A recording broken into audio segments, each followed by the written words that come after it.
ನೇತ್ರಾವತಿ ನದಿ ತೀರದಲ್ಲಿ ಶವ ಹೂತಿಟ್ಟ ಪ್ರಕರಣಕ್ಕೆ ಸಂಬಂಧಪಟ್ಟಂತೆ ಕ್ಷಣ ಕ್ಷಣಕ್ಕೂ ಹೇಳಿಕೆಯನ್ನು ಬದಲಾಯಿಸ್ತಾ ಇದ್ದಾನ ದೂರುದಾರ. ಇಂಥದ್ದು ಅನುಮಾನ ಬರ್ತಾನೆ ಇದೆ. ನಿನ್ನೆ ಪಾಯಿಂಟ್ 15ರ ಬಳಿ ಶೋಧ ಕಾರ್ಯ ಆಗಿತ್ತು. 15ನೇ ಪಾಯಿಂಟ್ ಬಳಿಯಲ್ಲಿ ಬಂದಾಗ ದೂರುದಾರ ಹೊಸ ವರಸೆ ತಗೊಳ್ತಾನಲ್ಲಿ. 15ನೇ ಪಾಯಿಂಟ್ ಬಳಿ ಬರಬೇಕಾದ್ರೆ ಹೊಸ ವರಸೆ ಅವನು ಹೊಸ ಟರ್ನಿಂಗ್ ಪಾಯಿಂಟ್ ಕೊಡ್ತಾನೆ. ಅವನು ನಾನು ಹೆಣ ಹೂತಾಗ ಪೊಲೀಸರು ಬಂದಿದ್ದರು, ಇಲ್ಲಿದೆ ತಿರುವು. ಇಲ್ಲಿವರೆಗೂ ಏನು ಹೇಳ್ತಾ ಇದ್ದ, ಅನಾಥ ಶವಗಳನ್ನು ನಾನು ಹೂಳ್ತಾ ಇದ್ದೆ, ಅನಾಥ ಶವಗಳನ್ನು ನಾನು ಹೂಳ್ತಾ ಇದ್ದೆ, ನನಗೆ ಯಾರೋ ಡೆಡ್ ಬಾಡಿ ತಂದು ಕೊಡ್ತಾ ಇದ್ದರು, ಅತ್ಯಾಚಾರ ಆಗಿರುವಂತೆ ಕಾಣಿಸ್ತಾ ಇತ್ತು ನನಗೆ, ಯಾರೋ ಬಡವರಿದ್ದರು, ನಿರ್ಗತಿಕರಿದ್ದರು, ವಯಸ್ಸಾದವರಿದ್ದರು, ಈ ವಿಷಯ ಎಲ್ಲ ಇದೆ ಇಲ್ಲಿ. ನಿಜ ಅಲ್ವಾ? ವಯಸ್ಸಾದವರಿದ್ದರು, ಯಾರನ್ನೋ ಕತ್ತು ಸಿಗದಂತೆ ನನಗನ್ನಿಸ್ತಾ ಇತ್ತು, ಅತ್ಯಾಚಾರ ಮಾಡದಂತೆ ನನಗನ್ನಿಸ್ತಾ ಇತ್ತು, ಅಂಥ ಬಾಡಿ ನಾನು ಹೂತಿದ್ದೆ ಅಂತ ಇಲ್ಲಿವರೆಗೂ ಹೇಳ್ತಾ ಇದ್ದ.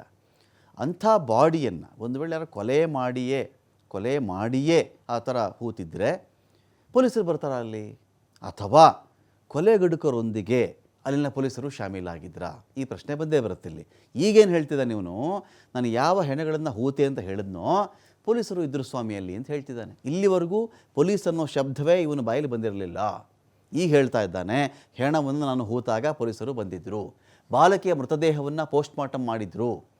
ಪೋಸ್ಟ್ಮಾರ್ಟಮ್ ಮಾಡಿರಬೇಕಾದ್ರೆ ಪೊಲೀಸರ ಸಮಕ್ಷಮದಲ್ಲೇ ಆಗಿರಬೇಕದು.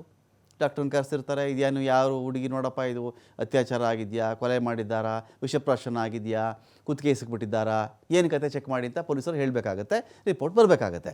ಪೊಲೀಸರ ಎದುರುಗಡೆನೇ ಹೆಣ ಹೋತಿದ್ದೆ ಅಂದಾಗ ಈಗೇನು ಮಾಡಬೇಕು, ಇವನು ಯಾವ ಪೊಲೀಸರನ್ನ ಹೆಸರಿಸ್ತಾನಲ್ಲ, ಇಲ್ಲಿದೆ ವಿಚಾರ. ಇವನು ಹೆಸರಿಸುವ ಪೊಲೀಸರು, ಇಂತಿಂಥ ಪೊಲೀಸರಿದ್ದರು ಸ್ವಾಮಿ, ಇಂಥ ಪೊಲೀಸ್ ಠಾಣೆ, ಇಂಥ ದಿನಾಂಕ, ಆಜುಬಾಜು ಅಜಮಾಸು ಇಂಥ ದಿನಾಂಕ, ಆ ದಿನಾಂಕದಲ್ಲಿ ಇಂಥ ಪೊಲೀಸರು ಇರ್ತಿದ್ರು. ಅವಾಗ ಅವ್ರು ಹೇಳಿಬಿಡ್ತಾರೆ, ನೋಡಪ್ಪ ಈ ಭಾಗದಲ್ಲಿ ಪೊಲೀಸರಲ್ಲಿ ಒಂದು ಡೈರಿಯನ್ನು ಮೇಂಟೈನ್ ಮಾಡ್ತಾರೆ. ಚೆನ್ನಾಗಿ ಗೊತ್ತಿರಲಿಲ್ಲ ನಿಮಗೆ, ಪೊಲೀಸ್ ಠಾಣೆಗಳಲ್ಲಿ ಡೈರಿ ಇರುತ್ತೆ. ಯಾರು ಯಾವ ಬೀಟಪ್ಪ ಇವತ್ತು, ಇವ್ರ ಈ ಕಡೆ ಮಾರ್ಕೆಟ್ ಕಡೆ ಇವ್ರು ಹೋಗಿದ್ದಾರೆ ಸ್ವಾಮಿ, ಇನ್ನೊಂದು ಕಡೆ ಯಾರು ಅಲ್ಲಿದೆಯಲ್ಲ ಸ್ವಾಮಿ, ಸ್ವಲ್ಪ ಸೂಕ್ಷ್ಮ ಪ್ರದೇಶ ಇದೆ ಅಲ್ಲಿ ಇಂಥವ್ನು ಕಳಿಸಿದ್ದೀವಿ, ಅಲ್ಲಿ ಯಾವುದೋ ಡೆಡ್ ಬಾಡಿ ಇದೆಯಂತೆ ಸ್ವಾಮಿ, ಅಲ್ಲಿ ಇಂಥವ್ರು ಹೋಗಿದ್ದಾರೆ, ಅಲ್ಲಿ ಯಾವುದೋ ಹೊಡೆದಾಟ ಆಗಿದೆಯಂತೆ, ಇಂಥ ಡೈರಿಯಲ್ಲಿ ಎಂಟ್ರಿ ಮಾಡಿ ಹೋಗಬೇಕು ಪೊಲೀಸ್ ಡೈರಿಗಳಲ್ಲಿ.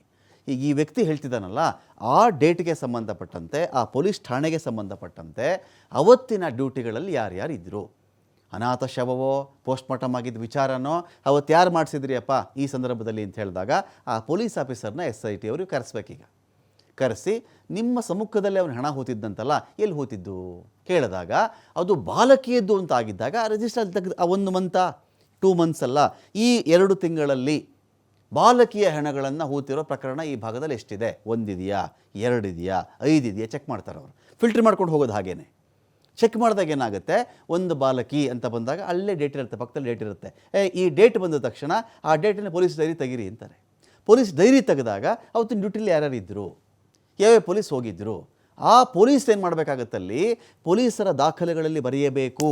ಹೆಣ ಹೂತಿದ್ರೆ ಲೀಗಲ್ಲಾಗೆ ಒಂದು ಈ ಥರದ ಅನಾಥ ಹೆಣ ಇದೆ, ಯಾರು ದಿಕ್ಕಿಲ್ಲ, ಅದಕ್ಕೆ ಯಾರು ಬಂದಿಲ್ಲ ಅಂತ ಬಂದಾಗ, ನೋಡಿ ಸ್ವಾಮಿ ಇಂಥ ಬೆಟ್ಟ, ಇಂಥ ಬಂಡೆ, ಇಂಥ ತೇಗದ ಮರ, ಇಂಥ ಹುಣಸೆ ಮರ, ಇಂಥ ಸೇತುವೆ, ಇಂಥ ಒಂದು ಮೈಲಿಗಲ್ಲು, ಅದರಿಂದ 200 ಮೀಟರ್ ದೂರದಲ್ಲಿ, 150 ಮೀಟರ್ ದೂರದಲ್ಲಿ 2 ಜೋಡು ಬಂಡೆಗಳ ನಡುವೆ ಅಥವಾ 2-3 ಕಲ್ಲುಗಳ ನಡುವೆ ಇದನ್ನು ನಾವು ಹೂತಿದ್ದೀವಿ, ಇಷ್ಟಡಿಯಿಂದ ಇಷ್ಟಡಿಗಿದು, ಈ ಥರ ಚಹರೆ ಇತ್ತು. ಆ ಪೊಲೀಸರು ಆ ರೆಕಾರ್ಡ್ಸನ್ನು ಅಲ್ಲಿ ಇಡಬೇಕು. SIT ಅವರಿಗೆ ಇಷ್ಟನ್ನು ಇಟ್ಟಾಗ ಪೊಲೀಸರೇ ಬಂದು ತೋರಿಸ್ಬೇಕು ಅದನ್ನು. ಇವನು ಬಿಟ್ಬಿಡಿ, ಈಗ ಪೊಲೀಸರ ಸಮ್ಮುಖದಲ್ಲೇ ಇವನು ಹೆಣ ಹೂತಿದ್ದೆ ಅಂತ ಹೇಳಿದಾಗ ಪೊಲೀಸ್ ಠಾಣೆಯವರು ನಾವು ಇಂತಿಂಥ ಹೆಣವನ್ನು ಅಲ್ಲಿ ಹೂತಿದ್ದೀವಿ ಅಂತ ಅವರೇ ಹೇಳಬೇಕೀಗ. ಅವರು ಬಂದು ಈ ಥರದ್ದೆಲ್ಲ ಸುಳ್ಳು ಅಂತ ಹೇಳಿದ್ರೆ ಇವನೇ ಆ ಜಾಗ ತೋರಿಸ್ಬೇಕು.